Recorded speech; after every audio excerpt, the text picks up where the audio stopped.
Carl Faubert sought information for a living. That is to say that ever since he returned from Korea, after having served with the armed forces, he had been working as a private investigator in Montreal. William Hamilton, a rich industrialist, had gotten in touch with him regarding a simple vandalism issue.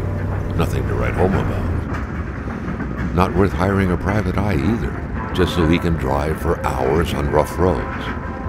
But that's how it had always been. The client pays, Carl gets it done.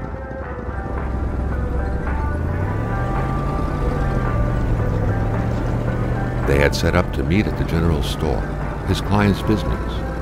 Well, actually, the entire village had William Hamilton's name written all over it.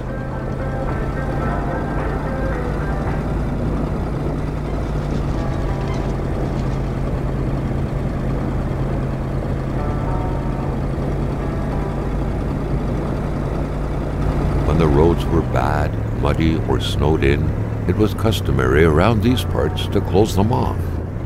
But it was also customary to ignore those signs entirely and drive there anyway.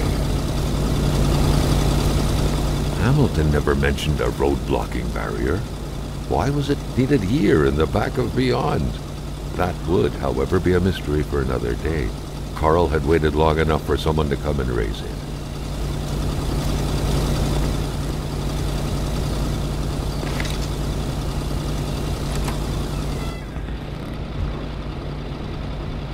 Hamilton no doubt knew who managed the barrier. Carl wanted to give him a call, but that would have been too easy though, as sure enough the line was acting up.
Still not a soul in sight.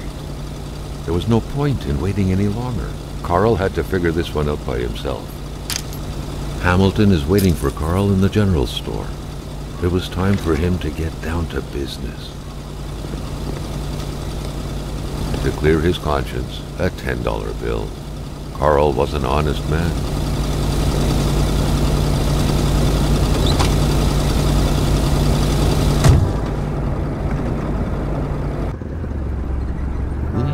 Hamilton enjoyed a lavish country house built in the very heart of the northern forests, not too far from here.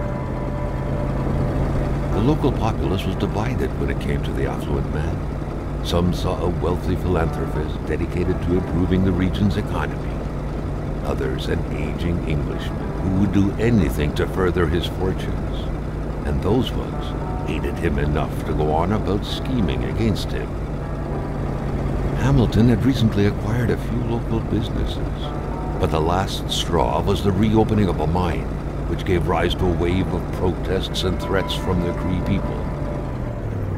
Given these circumstances, Carl reckoned that a good number of people must be feeling compelled to oppose Hamilton in one way or another. So far, only the industrialist's house had been a target, but soon enough, Carl thought, the target would become the man himself.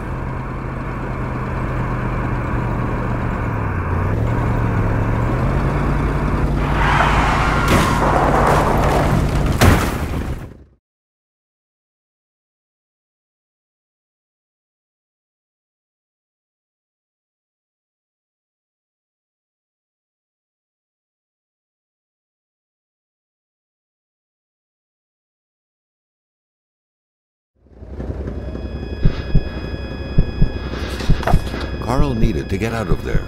The cold and the pain required urgent care.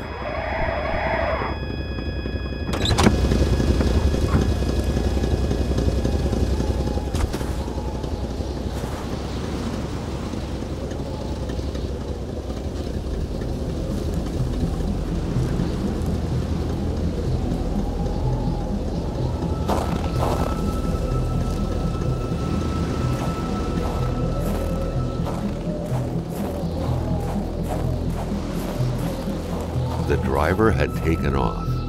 It was still best to check it out and leave nothing to chance. Carl needed help.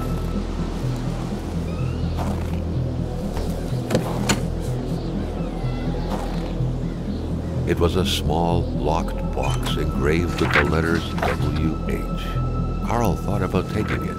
Nothing was to be left to chance. Such heart-wrenching Nordic poetry that was. But Carl didn't care much about flowery language.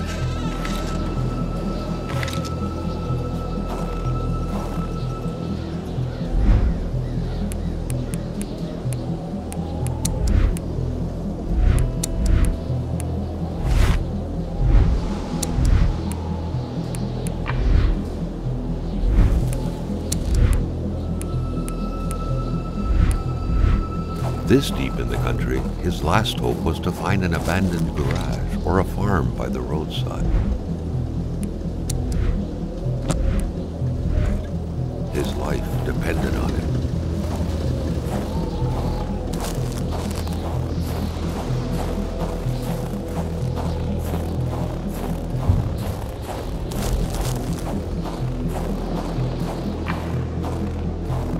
It was so cold. Already Carl did not feel his toes anymore.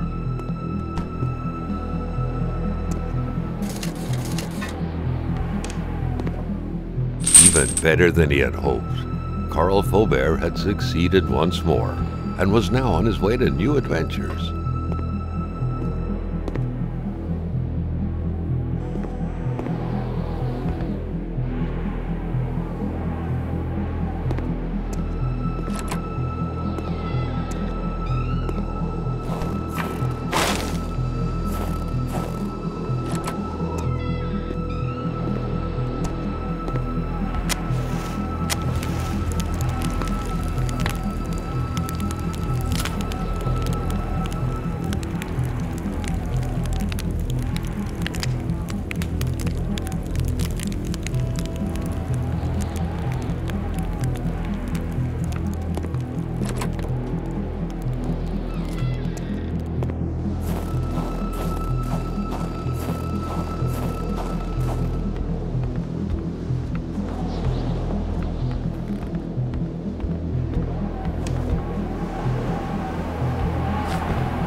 acres of untouched forest, bellowing caribou, everlasting snow, and undefiled lakes. The Manistan region was no tourist hub. It was said to have been populated for millennia by Cree people, and ever since the industrial era, by the metal mining industry.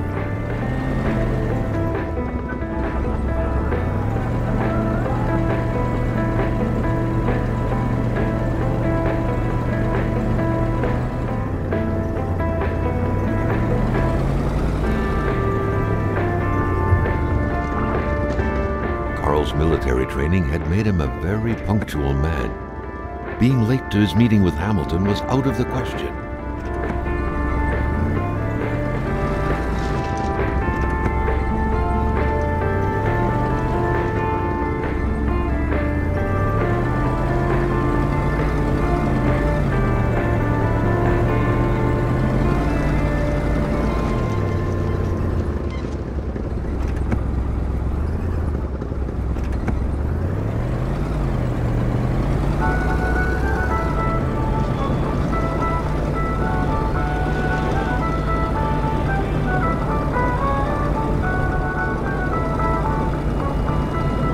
Wasn't a good time to wander about. Hamilton was still out there. The truck was running on fumes.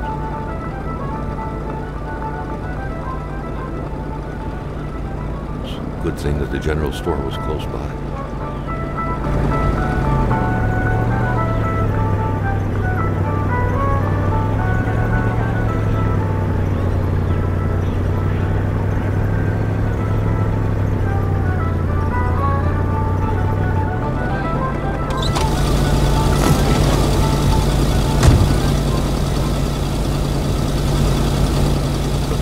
Surrender their divine nectar so easily. In all likelihood, they had to be switched on from inside the store.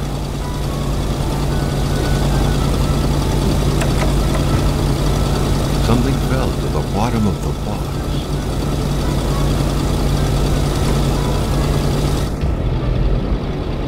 Carl had no trouble recognizing his employer. He had been killed. There was no need to be a detective to figure that out. But only a detective could have noticed that the killer had to have been very close, that the fatal blow had been given before the victim even realized.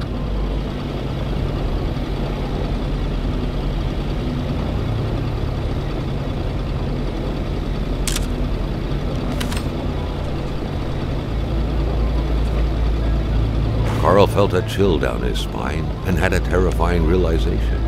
If Hamilton was dead, then who was going to pay him?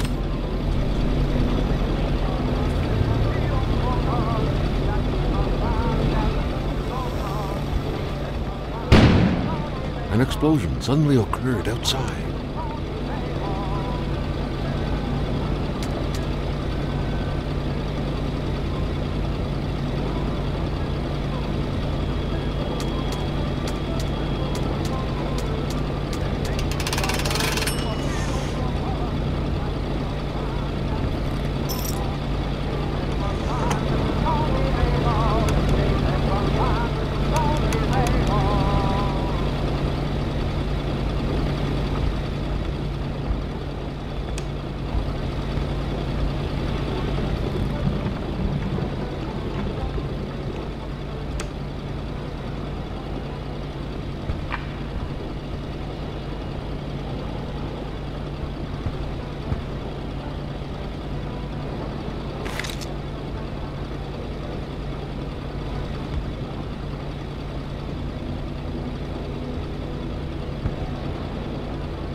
A radiator without power is as good as a wood stove without logs.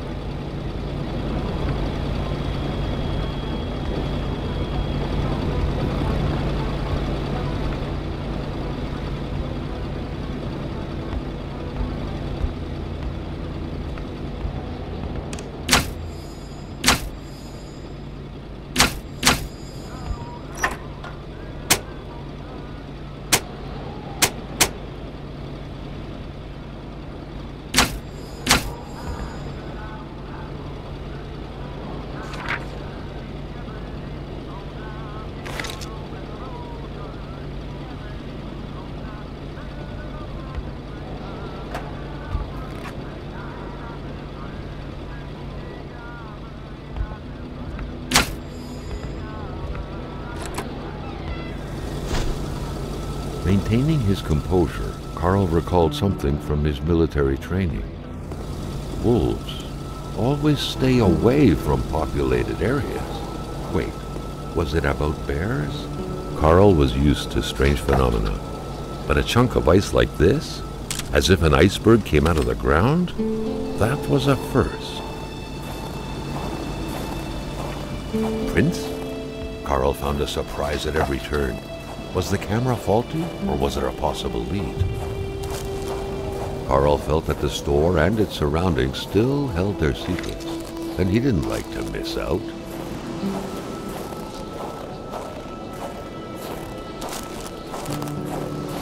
Carl wondered what the hell could that thing be. It looked like a man fossilized in ice. All of a sudden, Carl felt like he was pulled inside a world of dreams, a cold, unknown dimension. Somehow, self-control was slipping from his grasp.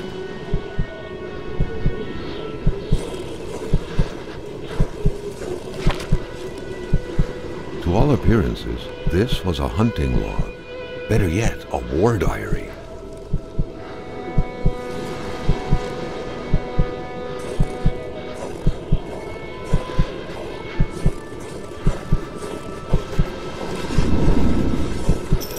What could these engraved numbers mean? A fresh path suddenly appeared before Carl.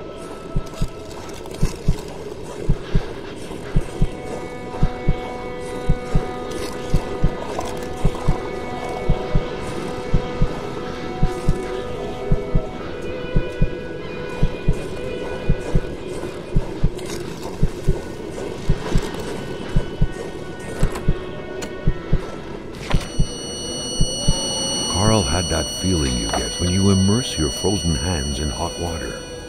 What happened?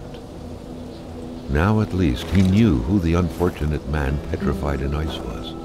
Gilles Lachance, the general store's manager himself. That had to be the worst parking job ever. Who was Carl to judge, though? It may be customary to park like that around these parts, or not. Punks wouldn't surrender their divine nectar so easily. In all likelihood, they had to be switched on from inside the store.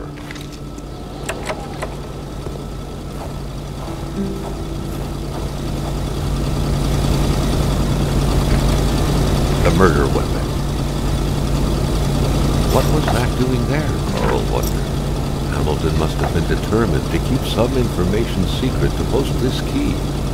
Shame he got unlucky. Everything made sense now. Poor Hamilton's denunciation was interrupted, and he figured it would be best to lock everything up and send the key to his correspondent, who would receive the box later on. Clever, but not enough. That's what happens to ordinary people playing spy.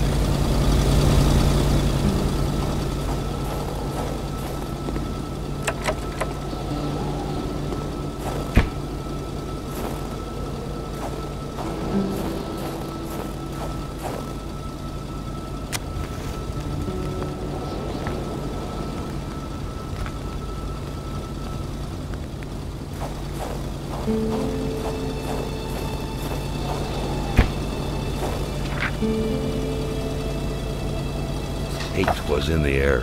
Seems like some villagers barely tolerated each other.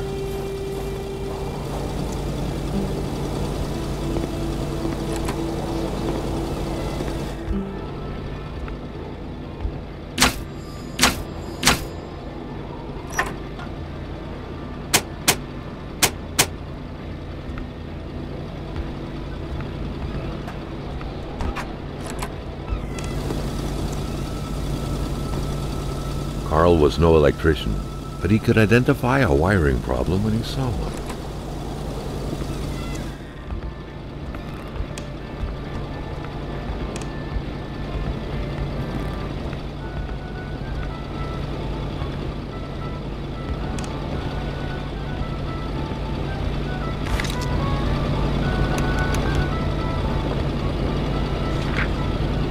Carl knew that Gilles Lachance was in charge of the general store. That made him one of Hamilton's employees, A very angry employee, as Carl could plainly see.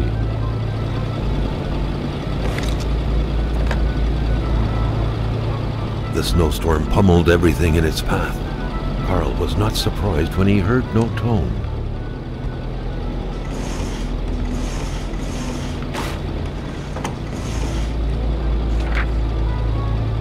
According to that log, it seemed like the whole village owed some money to the general store.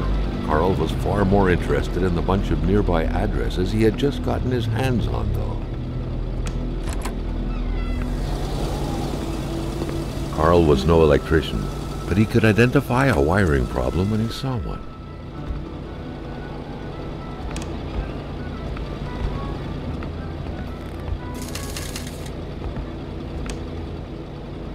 Jumping from that height was akin to tempting death. Perhaps that man on the snowmobile had seen enough of this world already.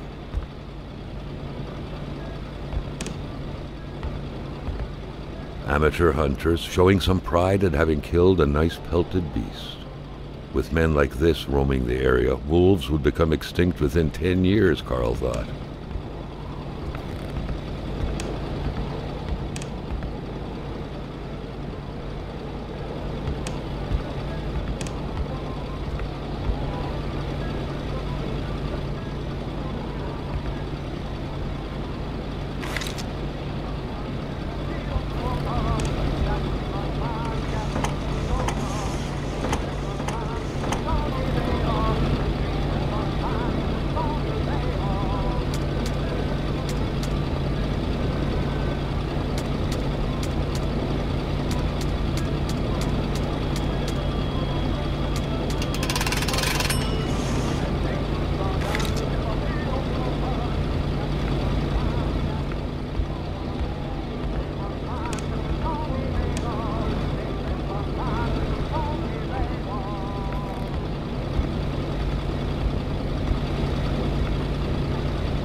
Staring intently at the controls won't be enough to make that lift budge. The poor thing was out of power. The crowbar was stuck under the lift. Notwithstanding Carl's imposing stature, car lifting wasn't part of his skill set yet.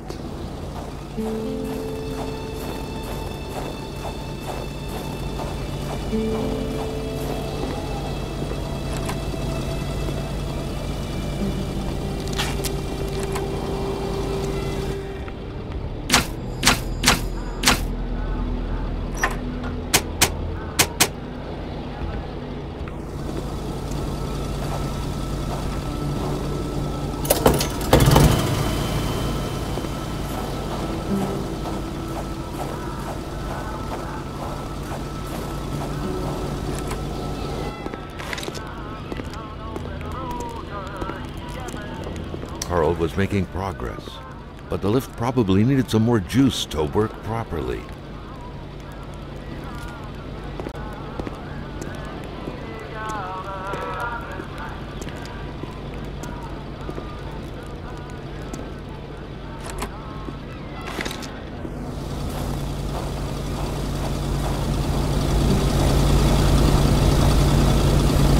The pumps wouldn't surrender their divine nectar so easily. In all likelihood, they had to be switched on from inside the store.